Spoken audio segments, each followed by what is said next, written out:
Let's begin. 5, 4, 3, 2, 1.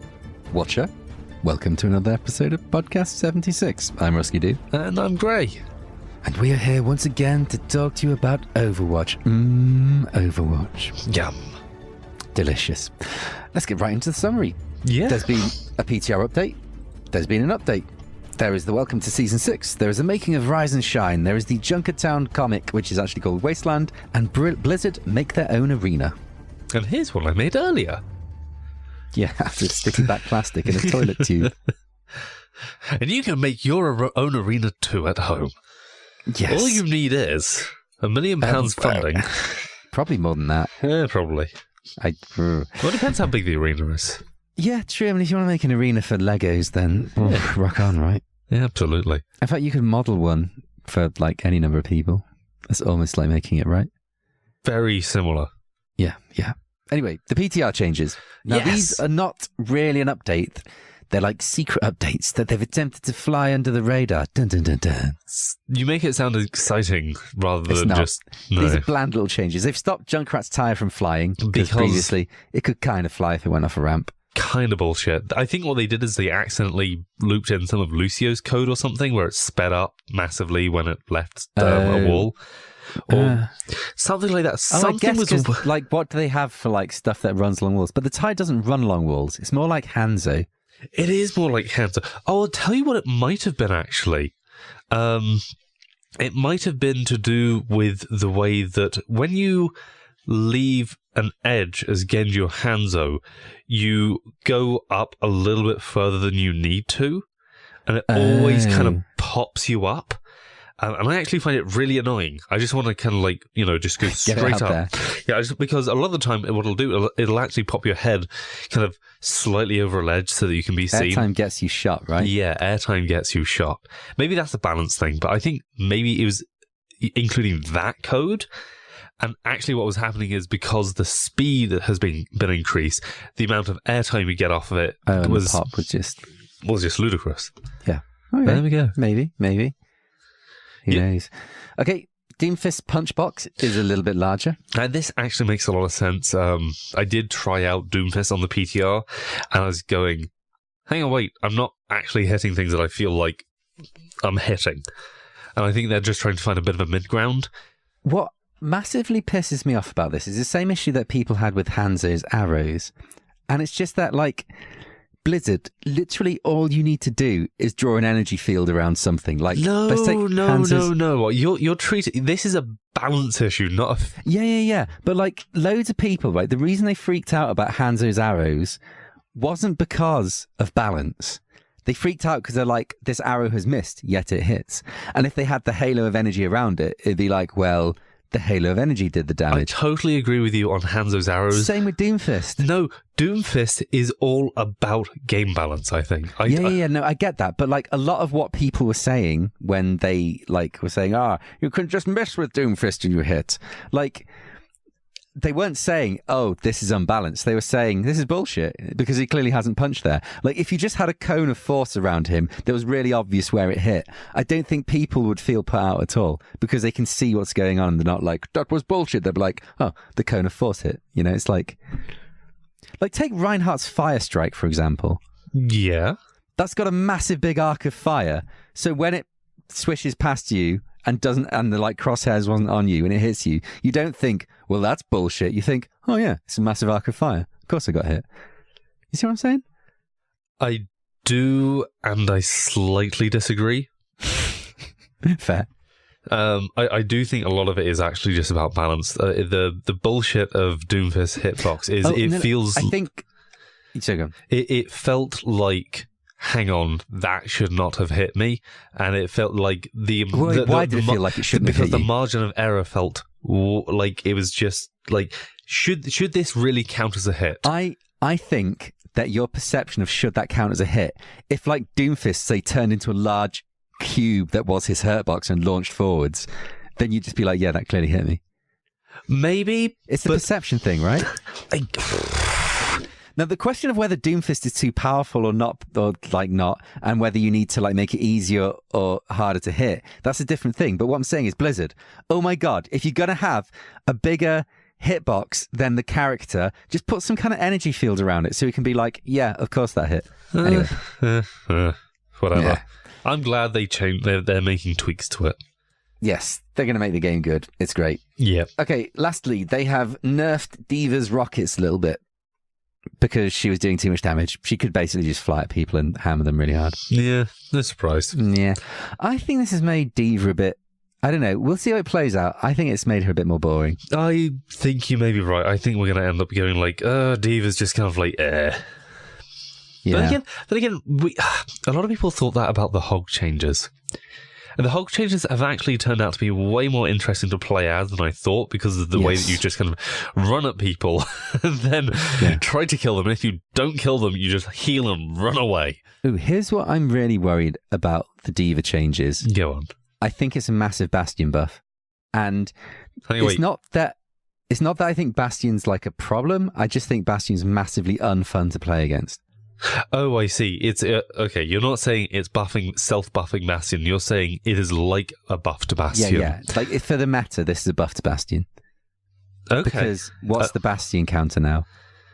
I don't know. Is Bastion? I mean, do you think Bastion's going to be? I don't think Bastion's going to be a problem. I'll tell you what's a problem for Bastion: spam, and spam is a real thing in Overwatch at the moment. Oh, so Junkrat maybe. Junkrat and Orisa. Because the amount of time it takes for Bastion to set up, if you're in front of Orisa, you just die.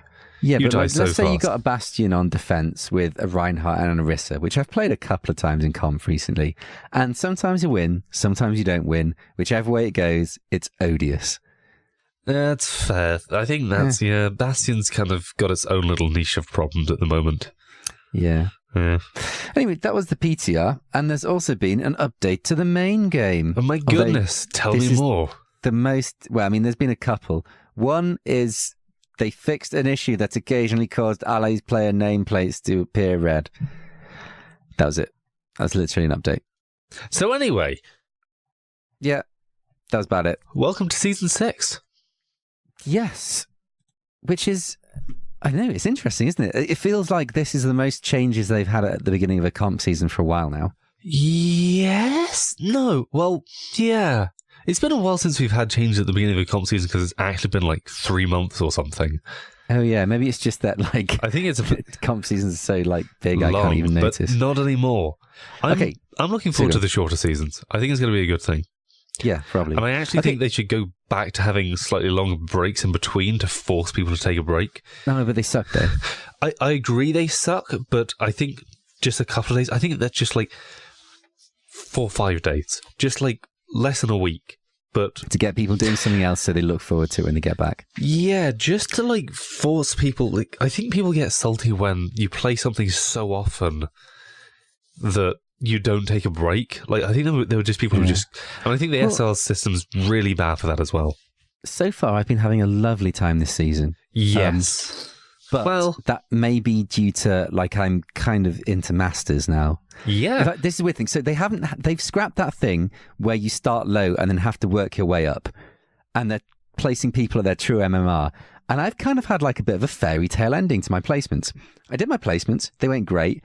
And it's put me well into Masters.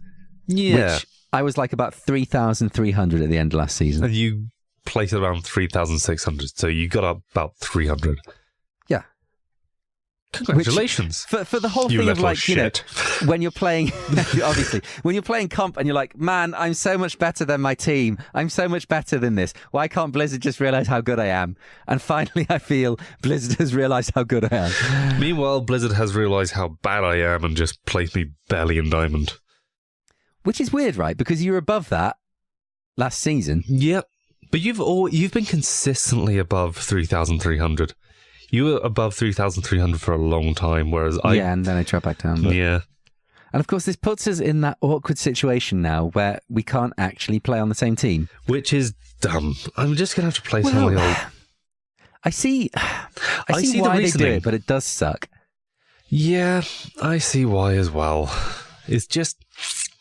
It's just so awkward. It's just like, okay, I can't play with my friend, and that is how I most like to play the game. Yeah. But I see, I get it, but at the same, Well, you know what the answer is. Yeah, I know. You just have to, I said it. Oh, I said it. Oh, what? No, I tank a load of games. Yeah, that's the real answer. That's clearly how it should go. Yep, that is clearly how the system is made to work. Other things that have been very notable this season is the change to how many wins you have on control point maps. Yeah. Wait, do I mean control point maps? You do mean control point maps. King of the Hill ones. Yeah, you know the one. They're just called control. Okay, yeah. Because that's weird, because in other games, control point is like King of the 5 Hill. different control points, and King of the Hill is King of the Hill. Yeah, it's... Yeah. I don't like their naming system, but whatever. It is what it is. Whatever. I'm calling it King of the Hill for now. So, the King of the Hill points now finish after 2 wins, which I'm currently finding really abrupt, but I wonder if it's just I need a bit of time to adapt to stuff.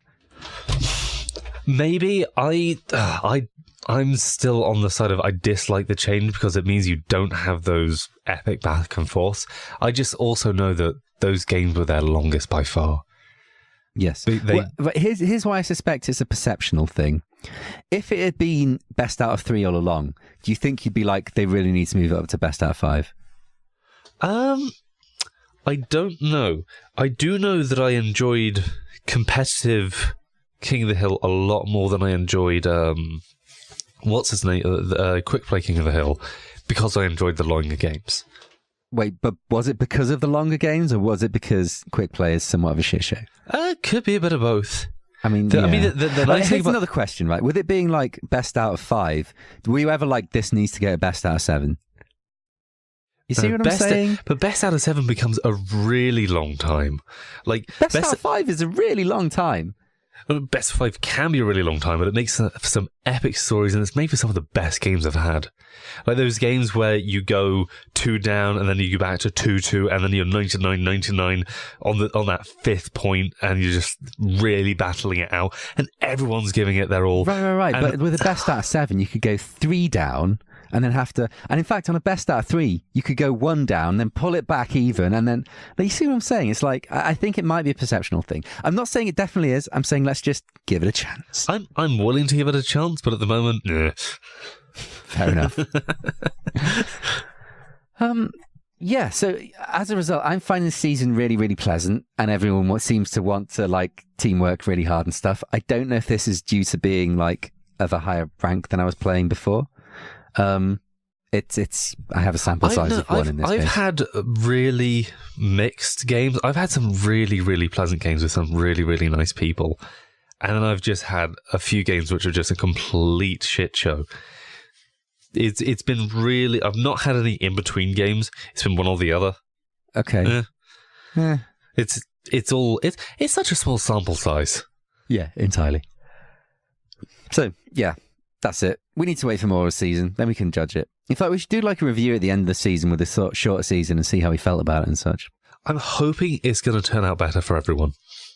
Yeah, less saltiness and burnout and fatigue. Yeah, I think burnout's a real thing in this game, and I think that also I think the nice thing about having 2-month seasons is 2 months is kind of a relatively nice amount of time to go with a balance patch, because that means you're getting 6, especially major ones, 6 major balance patches a year. It could make it so that each season feels different, and it doesn't feel like too long to go without a balance patch. Yes. So, in fact, balance patches, it's an interesting one that at the minute, we have this really weird situation where the pros are playing on a massively different patch than we are. Oh, yeah, because they're playing behind us because they're in the middle of... Yeah. Like, how does that even work? Well, they just keep them on a slightly different version. But how do they scrim? Like, how...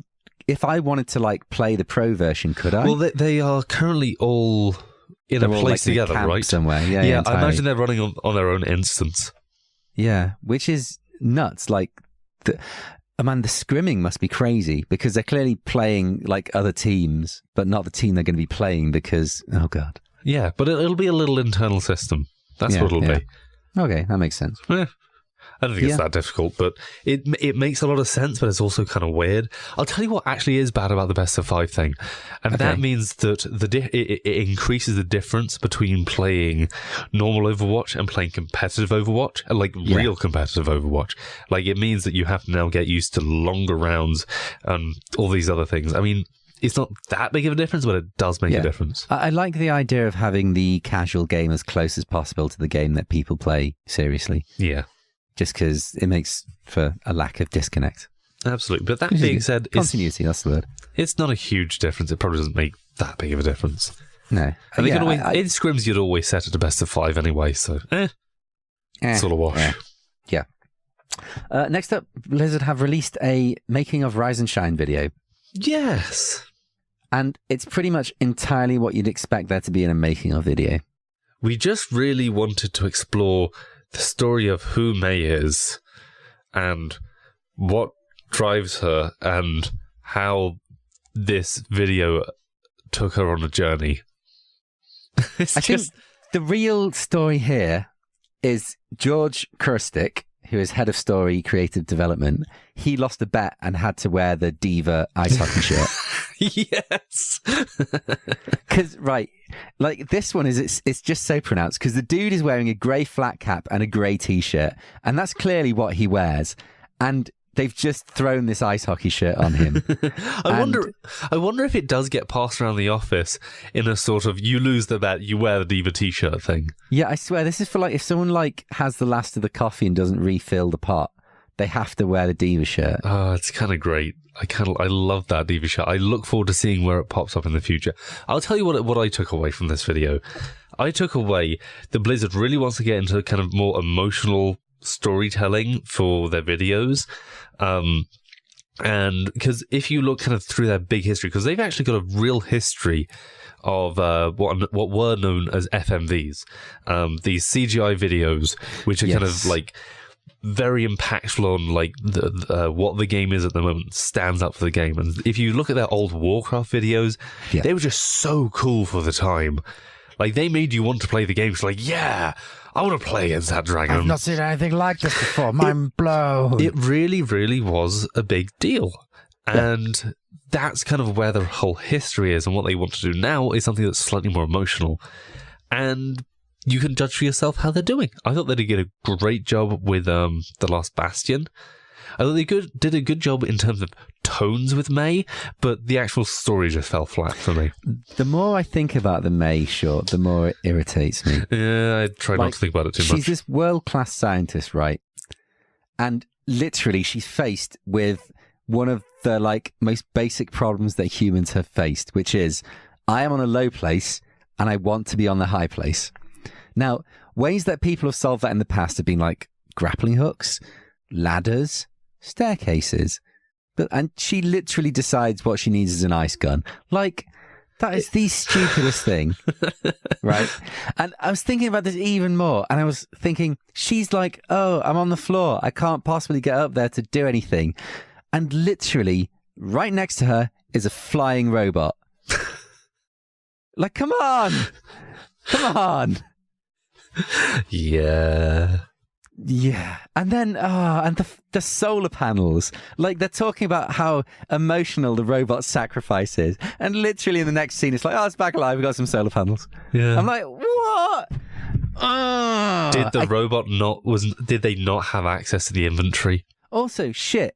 If you're going to make a robot to accompany some scientists on an Arctic base, don't make it get all sad when it's going to plug it in to save the humans.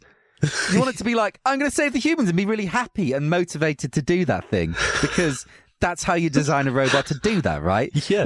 If I'm going to go to an Arctic base with a robot who's going to be no, fuck you, I don't want to die, then no, I don't want that robot. I want a different robot.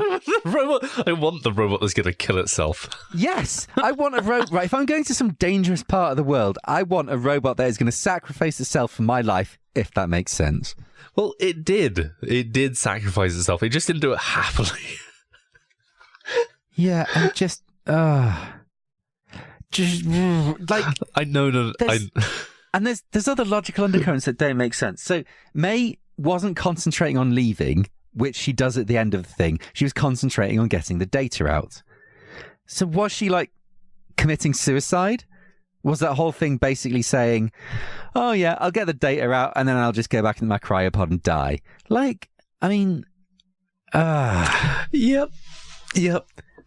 there's just like good effort, Blizzard, but this, in fact, head of story, George Kirstick, I'm pinning it kind of on him to some extent. Oh yeah, absolutely. Well, no, there's got to be like a small team of writers, and the fact that none of them spotted some fairly large problems. They definitely spotted this stuff. But they were like, it's okay. Yeah, I guess. I mean, worse things happen in Hollywood, right? But I don't know. Well, the thing about Hollywood is I find myself thinking, well, there's clearly some exec who just wants to push it forward at this stage. Just like, look, we have the budget, everything's in place. Stop complaining, shoot it and get it out the door because we want to make our money back. Whereas they're not really directly making money off this. Yeah. And it's not like they're doing it to some schedule that they have to keep because otherwise, because if they hadn't released, I suppose it was kind of like nice for them to have it for that specific event, but it's not that big a deal. Yeah, I don't know. And also, it's also a short movie, so your ability to review and revise and change things is much greater in terms of overall arc and like little details. Is much greater than a giant Hollywood movie. I give them no credit. Nil point. Yeah, but seriously, you've got like solar panels. Why? Maybe they were oh no, that'll just be done. No, I got nothing. Let's talk about the comic, because this is just depressing me. Let's just stop. Just for a little bit longer, let's contemplate that. May has this solar panel that is big enough to power up the robot, so it would have been big enough to charge battery. This is the other thing. Apparently, that robot stores enough power in itself to basically power like an entire room or something. I'm not even sure what it powered, but it seemed to be quite a bit. Like a load of things lit up. So that robot... It's enough to do a lot of stuff. It's not just lights, because it was after the robot sacrificed himself that she made coffee for everyone. And heating up stuff, that costs a lot of energy, right? Yeah, it's so dumb. But yeah, clearly takes up a lot of energy. So if she has a solar panel that's able to charge him up, then clearly she can do everything else with that one solar panel. That's also dumb. It is all so dumb. There's so much which is just... And just make a ladder, May. For crying out loud, just make a ladder. Like, why an ice gun? At what point was you like, oh, I need to get up this rickety structure, I'll make an ice gun? That just... Okay, if any Blizzard employees ever listen to any of our podcasts, I want it to be this one. Just why? I mean, I get it. You need, she's a scientist and she needs a reason to have her ice gun. But I need to climb something. Let's make an ice gun. There needs to be better reasons, right? Yeah. Like sometimes when I want to, reach something on a high shelf, I get a stepladder. At no point do I think, what I need is an ice gun. Right, here's the thing. I've got a load of expanding foam filler. I could use that to expanding, but I wouldn't. I just use ladder or just climbing gear. Surely they've got some climbing gear. She literally has climbing boots on that outfit. How can they have climbing boots and no climbing gear? I just anyway, let's move on. Let's talk about the Junkertown comic. Yes, the Junkertown comic. It's Roadhog's point of view. It is. That is not what I was expecting, because Junkrat is always the one who talks. So to have it from Roadhog's perspective was like, oh, not what I was expecting. I quite like that. Yeah. And it's sort of their origin story as a duo, how they meet each other and kind of get together as a gang. I'm going to do spoilers. I'm going to give a synopsis of the entire story. You do that. Okay. People try to rob Roadhog. Roadhog chases them off. Roadhog takes their stuff to buy more gas at Junkertown. Roadhog drinks in a bar. Junkrat is getting beaten up in bar. Roadhog saves Junkrat. It's not quite the tale that you want out of them. Right. I guess, okay, the artwork's lovely, but again, it's that whole thing of nothing really happens. Oh, yeah. Like, it doesn't explain why Roadhog stays with Junkrat. Well, I mean, they've got 50% on this treasure, but why would Roadhog be like, see what I'm saying? Yeah, maybe he just wants more. What is that gas?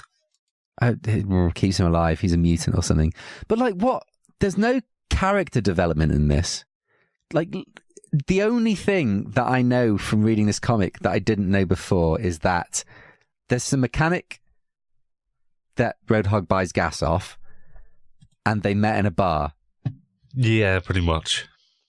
Like, I don't know. I don't want a paradigm shift in every like thing that Blizzard give us, but it just lacks a spark for me. It's just not. It's just one of those things of these two are a kind of iconic duo for. Like, in terms of duos, they are the iconic duo of the Overwatch universe, right? Like, there's no two others who you'd put together in quite the same way. They come together as a package.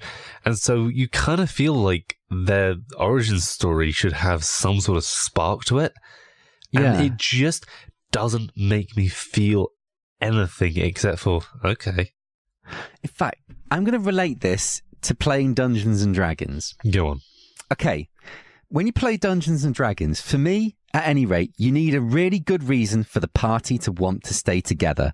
Because the absolute worst thing for me personally that can happen when playing Dungeons and Dragons is like all of the characters want to do different things. They all don't trust each other. They're all a bit backstabby. They all need to go off for a quiet word with the games master for half an hour. So you're just sitting around doing nothing. And I just find it hard to play a convincing character when I'm like, but why would I stay with these people? They're mad. I'd go to a nice, safe town somewhere and be a farmer. I don't know. And in this one, if this was the beginning of like a, player party dungeon quest thing, I'd be like, it's not a very strong hook, is it? Like, why would they stay together? I mean... Yeah.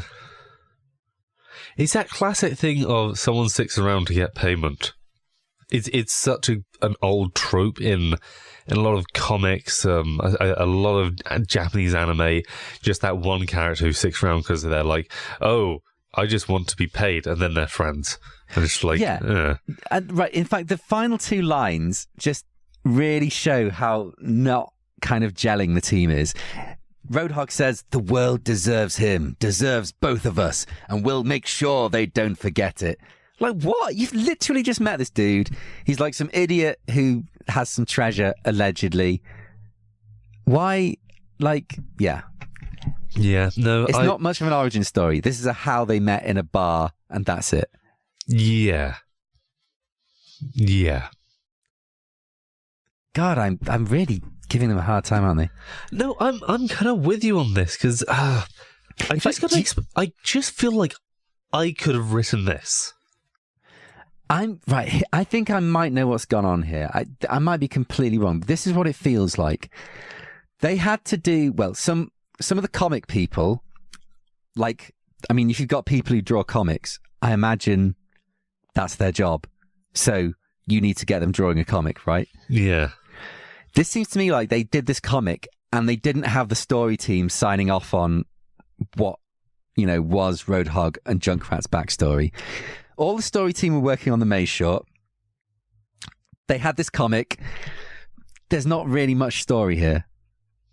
Yeah. And it's because they couldn't... they're creative people. They could have just started making up stuff. But if they can't get, like, the story team to sign off on it as canon, then it's not real, right? It actually makes a lot of sense in terms of if you can't... Yeah, does make a lot of sense. This is what it feels like to me. It feels like a world of filler. Yeah. And it's beautifully drawn filler, but yeah. Yeah.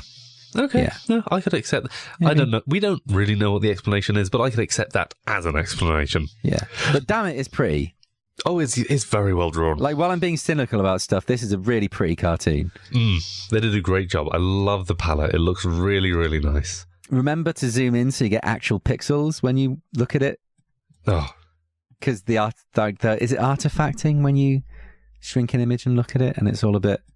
It's like anti-aliasing and stuff. It's very similar to anti-aliasing. But yeah. Yeah. Okay, enough being cynical about Blizzard's creative content. I bet Blizzard, like, if anyone does listen to this podcast, it's going to be like, well, I don't think much of your podcast either, so... Yeah, it's just you guys talking. What are you going to do? We're like a world-famous multi-million-dollar company. Who are you? Who are you, Ruskeydoo and Grey? That's what I'm saying. What have you done with your lives? We'd probably have an answer for them, but let's move on. Okay. Lastly, Blizzard have made their own arena. Now, I'm really sad we don't have pictures of the arena. We're talking like an actual brick-and-mortar arena here. Yeah, not a Lego arena. Yeah. Do you want a Lego arena? What would I do with it? It'd just be clutter. That's fair. I'm hoping we get more pictures of the Blizzard arena and possibly stats. I'm hoping we get a whole bunch of pictures, because I remember their last arena, which is in Korea, and I was just like, oh, okay. Because it was just, the chairs were just... the chairs were just like foldable chairs. Well, it was like a space that they could use for other stuff, right? Yeah, I guess. It's just kind of disappointing.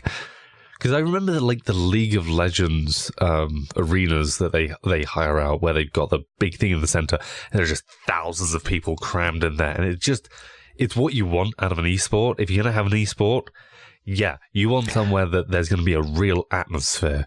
I think that room just didn't have that atmosphere for me. I think I've got too excited. They haven't actually made like a big sports arena, have they? They've got a warehouse and they've kitted it out. I'm assuming. That's probably what they've done. They've not done something from scratch, have they? There's no way they've done something from scratch. I think I got too excited about this. I was like, oh my God, an arena. I can't find any pictures. That's so amazing. And like, no, they've got a warehouse with some rooms in it. Ooh. I wonder if we can see the Burbank Studios, because that's what it is. It's the Burbank Studios. Place me there. I'm doing this live on air. And... that looks like a building. Yeah, that's not very helpful, actually. I've looked at Burbank Studios. It's literally a big concrete box. Yeah, pretty much. Okay, well, you know. We don't know what it's like on the inside. It could be anything. It's probably really nicely decked out in one of those little hangery things. To be fair, like, the outside of a building does not tell you what the inside is going to be like. No. Wait. Can I find better pictures? No, I got nothing. The reason they have... In fact, here's the thing. If I was Blizzard and I'd, like, opened a really sweet-ass, cool-looking studio, there'd be pictures of it. Oh, yeah. The fact that there aren't pictures tells me that it's not a really sweet-ass building. No. It's just a hangar. And the insides will probably look great, but it's a hangar. They probably will look great when it comes around to the time of them needing them, but at the moment, nah. I feel like I fooled myself. I got so excited. I was imagining let's cut this entire section. I got nothing. I'm sad. I'm disappointed. I've been Ruskeydoo. Goodbye. I'm just looking on the Burbank Studios website, and even the Burbank Studios website does not actually have pictures of the Burbank studio. It must be really it's grim just in there. Concrete-y. Like, it's a studio. We're talking like a television studio. You don't get excited looking at the outside of a television studio, do you? Oh, I've been in a few television studios, and they always look so grotty from the outside. And I'll tell you what, even when you're there live on the day, like doing a shoot or, you know, watching someone recording like a game show or something, it doesn't look good. It only looks good in the final edit. So I bet this is exactly what's happening. I bet it look like really good in the final edit. But if you're there, you just be like, got the lights in the atmosphere and stuff. Otherwise, it's a concrete room with some fold-up chairs in it. Absolutely. Yeah. Okay, I'm glad we cleared this up. Good. Let's fold up our chairs and go play some Overwatch. Let's do that thing. Excellent. I've been Grey. I've been Ruskeydoo. And we'll see you next week. Till next time.